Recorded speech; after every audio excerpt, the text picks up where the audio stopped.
te vas cambiando como el skin y la piel. Me gustaría saber qué ha motivado en tu vida, en tu carrera profesional, esos tránsitos de la formación a la investigación, de la investigación a crear políticas para que las personas vean la investigación de manera mucho más vívida. Creo que uno de los focos o uno de los mecanismos ha sido aprovechar las oportunidades. De pronto uno tiene trazado un plan, pero la vida tiene otro plan para uno. Y uno poder saber leer esas oportunidades donde uno puede irse transformando a lo largo de la vida de uno, de que no es que yo trabajaba en una empresa grande de la ciudad, a los 20 años viajaba de manera internacional, estaba en la parte logística, pero yo quería irme a estudiar al extranjero. Y la única opción era ganarme una beca para irme al extranjero.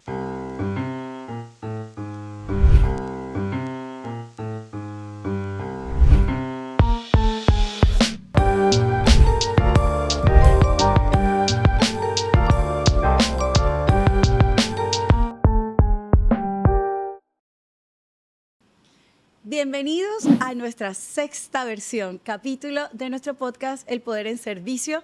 Hoy les traigo una súper invitada. Paola Andrea Amar Sepúlveda es administradora de empresas, especialista, magíster y doctora. Una colombo-chilena que gracias a su dedicación y pasión por el servicio ha logrado destacar en cada uno de los escenarios profesionales en los que ha estado.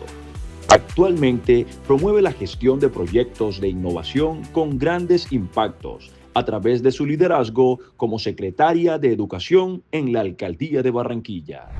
Que muchísimas gracias. Gracias por invitarme a este espacio tan bonito de reflexión. Para mí también es un honor estar al lado tuyo, esas mujeres que también han transformado, liderado y sobre todo esa pasión que siempre has demostrado por servir. Así que muy complacida y gracias por invitarme a este podcast el día de hoy. Gracias por venir, Pau. Bueno, tenemos un reto siempre porque creo que nos cuesta mucho trabajo contar nuestra historia en pocos segundos y este es un espacio donde las personas tienen que autodescribirse en 60 segundos. Así que le vamos a decir a todos quién es Paola Amar en 60 segundos contando. Bueno, Paola Amar es una mujer colombo-chilena, pero con unas fuertes raíces árabes, que también es importante. Apasionada por los estudios, por la innovación, el emprendimiento, el poder de la ciencia y la tecnología, pero sobre todo apasionada de sus hijas, de su familia, y que definitivamente le encanta la vida. Le encanta la vida y donde la vida me ponga, ahí pondremos el granito de arena y la pasión por ella. Pau, cuando llego con un recorrido de tu hoja de vida, obviamente profesional, empiezas en la docencia, brincas hacia la investigación, te vuelves investigadora, te vuelves gerente de la investigación también, porque eres vicerrectora de investigaciones, de extensión, y ahora estás en un rol muy bonito de formular política pública. O sea, te vas cambiando como el skin y la piel. Me gustaría saber qué ha motivado en tu vida, en tu carrera profesional, esos tránsitos de la formación a la investigación, de la investigación a crear políticas para que las personas vean la investigación de manera mucho más vívida. Creo que uno de los focos o uno de los mecanismos ha sido aprovechar las oportunidades. De pronto uno tiene trazado un plan, pero la vida tiene otro plan para uno. Y uno poder saber leer esas oportunidades donde uno puede irse transformando a lo largo de la vida de uno, de que no es que yo trabajaba en una empresa grande de la ciudad, a los 20 años viajaba de manera internacional, estaba en la parte logística, pero yo quería irme a estudiar al extranjero. Y la única opción era ganarme una beca para irme al extranjero. Y opté a la beca y la vida me premió con la beca a hacer un doctorado en ingeniería en España. Ahí pues pasé más que todo del sector empresarial a trabajar en un tema de investigación y trabajar en una oficina de transferencia de resultados que me dio una oportunidad bien interesante por saber hablar inglés. ¿Y qué pasó? Aproveché, ¿no?, que yo soy un estudiante de doctorado, empecé en el puesto más bajo de ese centro de transferencia y poco a poco se fue uno ganando la experiencia. Luego llego a Colombia, doctora, 24 años, nadie sabía qué hacer conmigo. Porque teóricamente un doctor era una persona con experiencia, mayor, etcétera, hasta que alguien me dio la oportunidad en la Universidad del Atlántico. En su momento estaba Enrique Messi, me llama de una decana que era Graciela Forero y me dice: Paola, ven, tú eres profesora. Resulta que yo proyectos de investigación te dirigía a todos, pero no era una muy buena docente porque yo no había dado clases antes. Y tuve la apertura de que Graciela, mira, te voy a poner un gran maestro para que te enseñe a dictar clases. ¿Qué pude haber dicho? No, yo soy doctora. No, venga que aquí aprendo. Y esa persona me ayudó a disfrutar la docencia. Por cosas de la vida, estoy en la OEA y me llaman a decir, Paola, hay un espacio en la Gobernación del Atlántico para que sea su secretaria de gestión empresarial. Y dije, qué chévere. Y me fui a la gobernación. Y aproveché la oportunidad.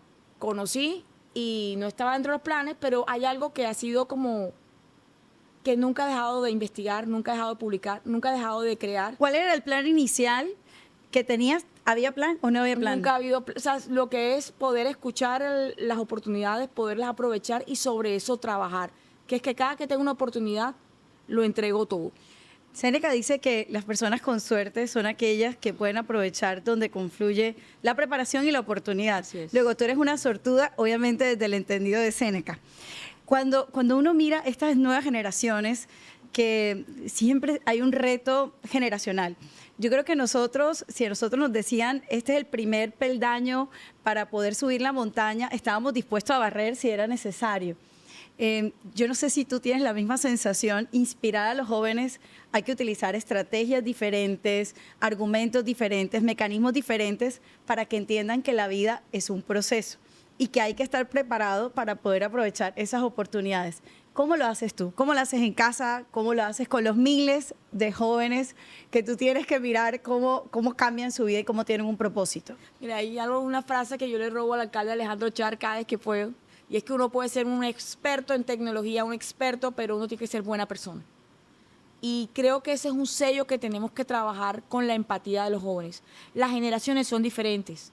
Tu generación, mi generación es diferente, pero no es buena o mala. Simplemente es diferente y hay que saber leer esa generación. Y no olvidar esos valores de la empatía, del servir, de que cuando uno se equivoca, ojalá uno tenga a alguien al lado que lo acompañe y cuando uno vea que alguien está cayendo, uno tenga la empatía de levantarlo. Y cuando hablamos con los jóvenes de ese ejercicio del bienestar, del acompañarnos, de la empatía, pero con nuevas formas de hacerlo, podemos llegar a ellos. Creo que el ejemplo, el cariño y algo que tiene el nombre de tu podcast, cuando ven en la importancia y el poder del servicio. No todo desde un cargo público, desde el servicio en cada una de las cosas que hacemos. Y creo que ahí uno marca con el ejemplo ese ejercicio propio de hablarle a estas nuevas generaciones. Yo tengo mucha confianza.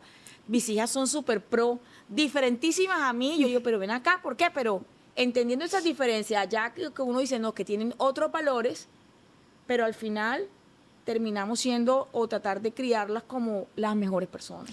Yo tuve una experiencia reciente porque estuve, ¿te acuerdas que te conté que me gané una beca en Japón? Sí. Y una de las experiencias más lindas y más significativas fue ir a un colegio en Japón y tener la posibilidad de estar en un aula con jóvenes, ir a la cafetería y ver cómo es un almuerzo escolar. Y me llamó la atención los cambios culturales. Primero, todos puntualmente llegaron a su, digamos que, restaurante escolar. Quienes servían el alimento eran otros estudiantes. Todo el mundo empezaba al tiempo cuando todos los platos estaban servidos y quien ordenaba los platos eran los mismos jóvenes que tenían unas técnicas súper rápidas y en cuestión de minutos, 10, 15 minutos finalizada la hora del almuerzo, absolutamente todo se veía reluciente como si no hubiesen pasado 400 niños comiendo. Me marcó porque nosotros en nuestra cultura caribeña, paternalista, latina, siempre estamos esperando que los hijos sean independientes, pero los estamos arrullando, superpechichando, consintiendo y a veces no permitiendo que ellos tengan ese nivel de independencia que les permita ser mucho más responsables. ¿Tú crees que ese tipo de transiciones y transformaciones culturales se puedan hacer en los colegios aquí en Barranquilla? Sí, yo creo que sí. Igual uno no puede copiar la cultura asiática en una cultura como la de nosotros porque, vuelvo a digo, como siempre hemos hablado, la innovación no es un proceso intelectual, sino un proceso sociocultural. Y desde la misma valores y sociocultura uno sí puede transitar en el orden, en la entrega, en la responsabilidad, en esos valores con unas pequeñas cosas que hagamos. De hecho, nosotros observamos mucho en los colegios públicos que los pelados, cuando les inauguramos los comedores, se emocionan. Pero también esa cultura maternal, las señoras que les preparan la comida de los jóvenes son las mismas madres de familia que se los dan con amor.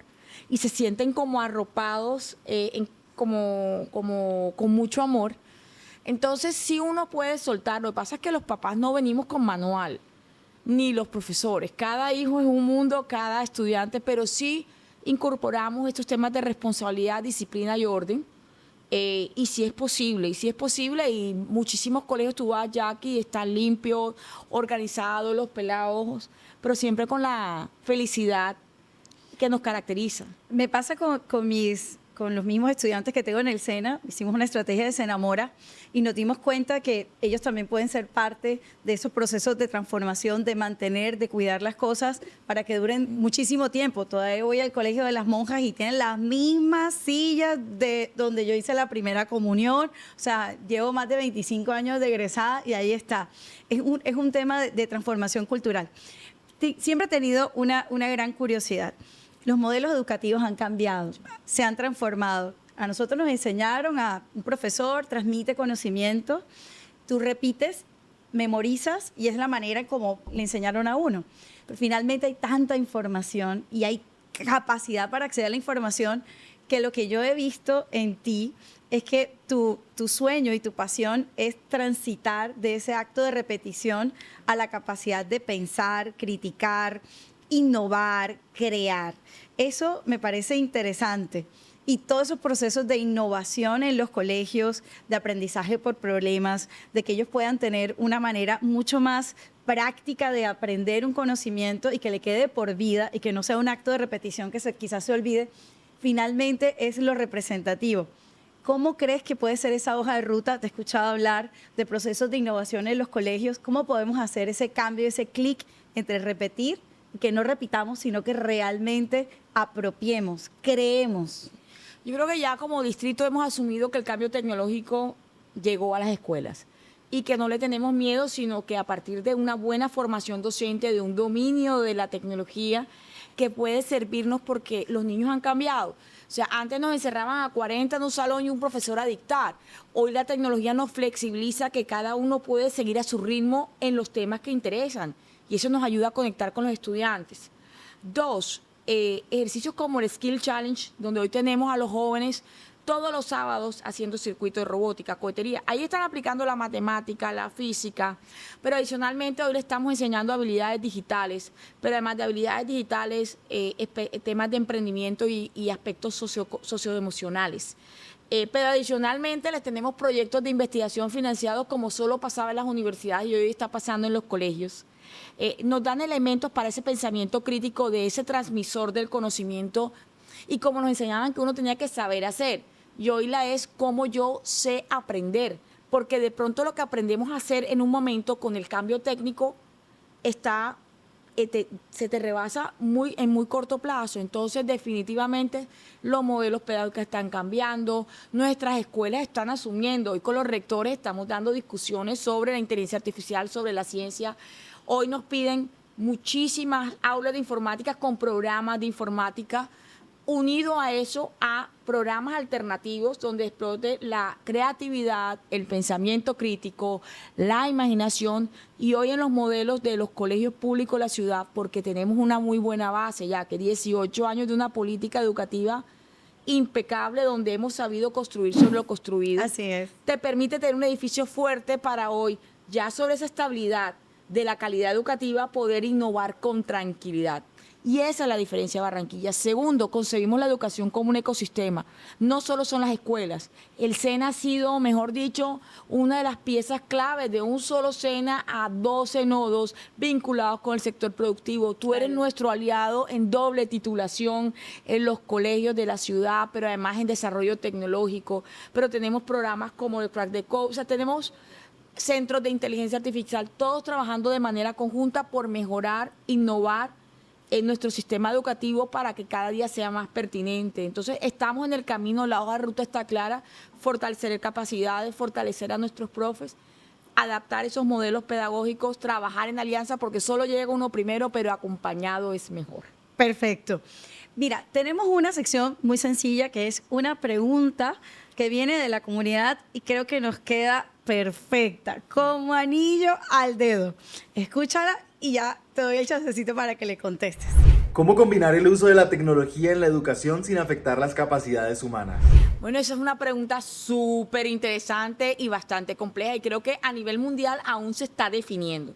¿Qué hemos identificado? Hay el último estudio de la OCDE que en Colombia nos habla sobre el impacto de la tecnología en los procesos educativos en el país.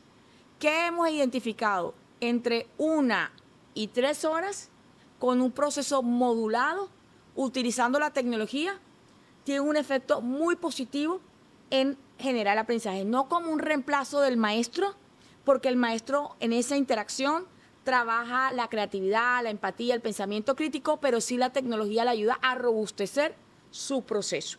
Entonces, de 1 a 3 horas, robusteciendo el papel del maestro, que sepa el dominio de la tecnología y que efectivamente, uniendo esos dos, el efecto es más positivo. ¿Qué pasa cuando está sin currículo, sin control y de manera excesiva? Ya también los estudios nos muestran que genera ansiedad, no solo flojera, también problemas en el tema de la salud mental.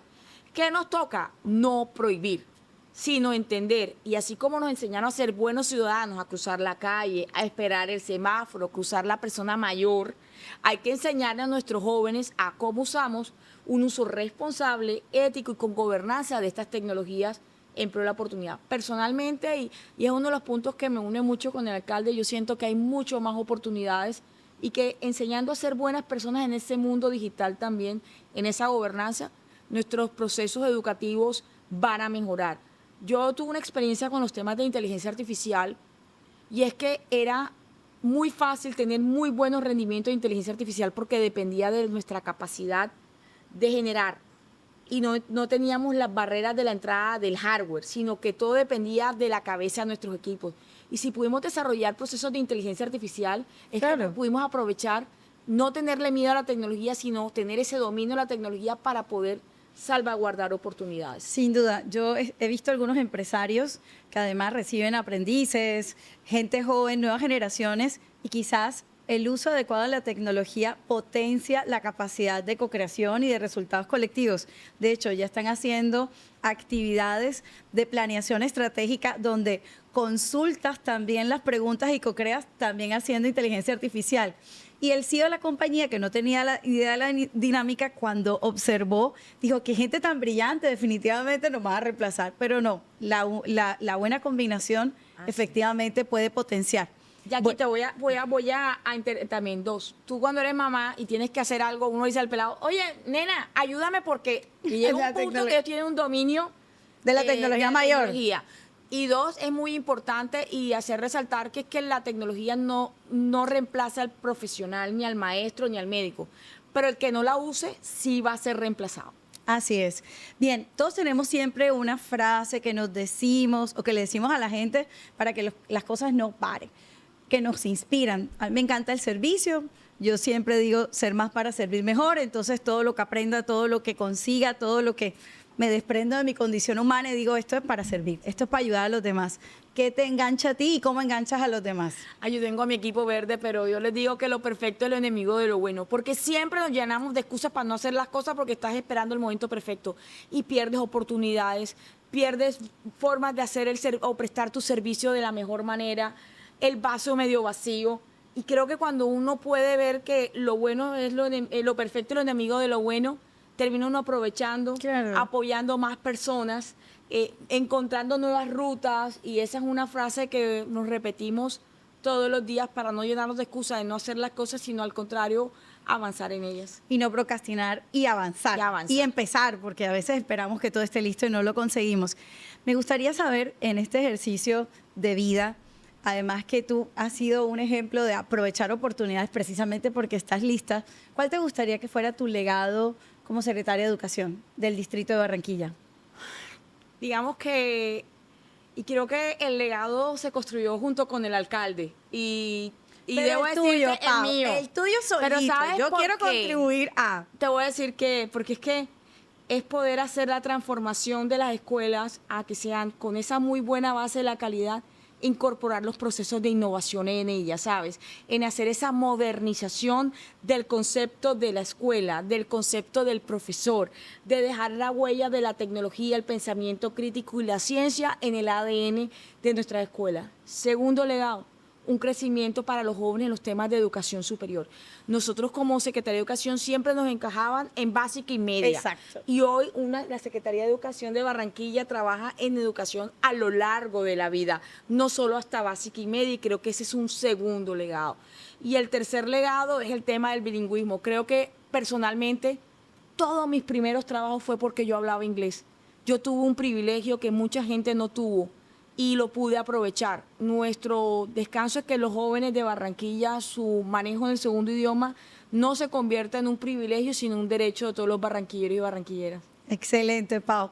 Realmente para nosotros en este podcast nos queda muy claro que uno de los legados que Paola Ammar le quiere dejar a Barranquilla como secretaria, como investigadora, como profesora y hoy como esa gran líder que articula la política pública de educación es que los jóvenes vuelvan a sentir curiosidad con buen apoyo de la tecnología, con un modelo educativo que los inspire y que además les permita a ellos a través de esta nueva forma de aprender, de esta nueva forma de crear, ser unas mejores personas y unos mejores ciudadanos que no solamente puedan alcanzar todos los niveles de la educación y salir del bachillerato y continuar a lo largo de la vida, sino que puedan cumplir un propósito.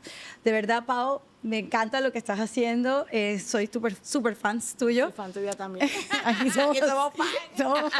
Qué rico que Dios te haya utilizado como un instrumento poderoso de transformación y confío de todo corazón que en cada rincón donde la vida te ubique, conserves esa misma energía, esa misma pasión y esa misma vocación de servicio, porque ahí está la capacidad de transformar con la educación, con amor, con Paola Ammar. Muchas gracias, Yagi, a ti. Y de verdad, complacida de este espacio. La verdad que es muy chévere. Y como siempre, espectacular compartir contigo. Igual. Besitos. Bueno, así terminamos este maravilloso podcast, que de verdad la educación es transformación, es amor. Y con Paola Ammar, muchísimo más.